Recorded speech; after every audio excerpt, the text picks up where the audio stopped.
So let's talk about your writing process. So are you a pantser? Are you a plotter? Are you a little bit of both? How do you kind of go about an idea and Yeah, turning it into a book? good question. So obviously, right there, you know that I'm not a plotter.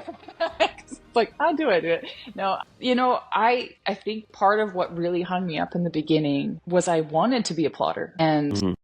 to me, it always felt like the right way. Like, yeah, figure out all the things and then write, and that continually shut me down, and I just could not gain any sort of momentum or traction with my writing that way. So for me, it was a lot of just letting go of like the expectation of like what I thought writing should look like and just start writing the story. And so I truly am a discovery writer. I generally start with a seed character, like a seed idea for a character.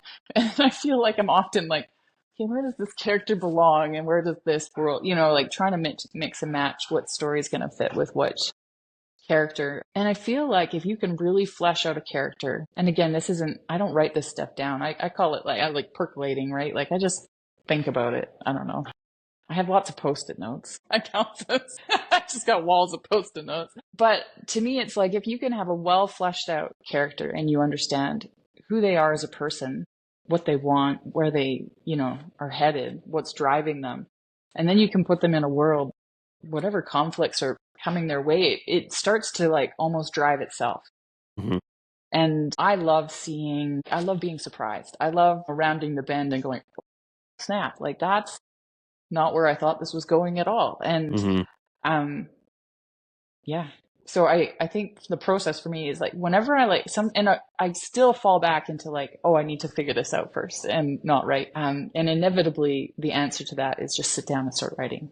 And it's usually Yeah. gobbledygook at first, as I'm typing Yeah. away, but it starts the juices flowing and we get moving. Yeah.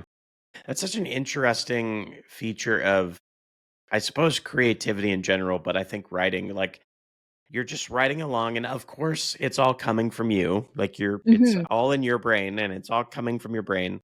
But your characters at times can just really feel alive. So it feels like your character is telling you where the story Yeah. goes. Yeah. And then you hit those moments where you write something and you go, "Huh, I didn't know that character was going to do that."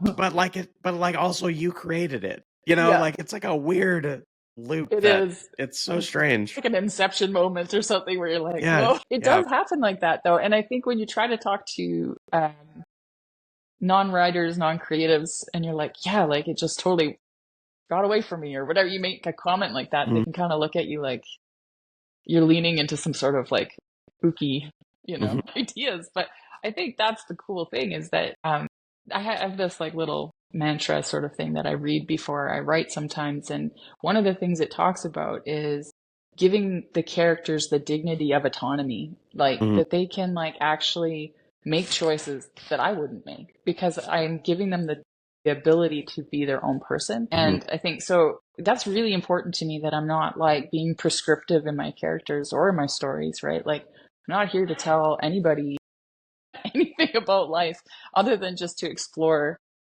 worlds and society or whatever you're exploring in your story thematically, Yeah. but through the lens of this character. And it's important to me that they have their own kind of morality and sense of right and wrong and where they're going. Like they need that to feel real, I think.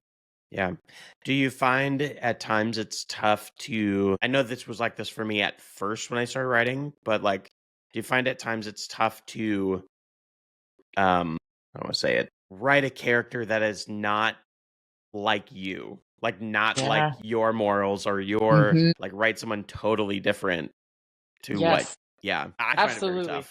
Yeah, I think, and I think that was much more an exploration for me in Earthbound than it was in Glass Helix. Like that's a little bit more classic. Like we know the villain, and there's a little bit of gray, but it's pretty.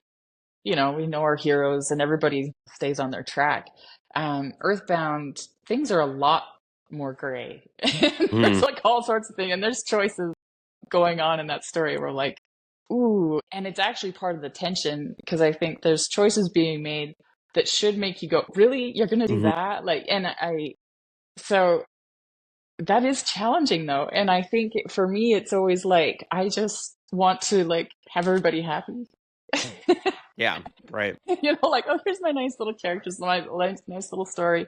And then you realize it's like, oh yeah, this isn't There's like going that no way. conflict at all, like Yeah, between yeah, I know there would be no story if right. I actually just wrote to my comfort level. There'd be no story. We'd be Yeah, sitting in a park having a picnic. But yeah, we get a few picnic scenes, but that's about it. The rest of it is just all of that tension of watching them make choices and deal with situations that I hope I'm never in. yeah, It's just truly, yeah. I don't want to be there.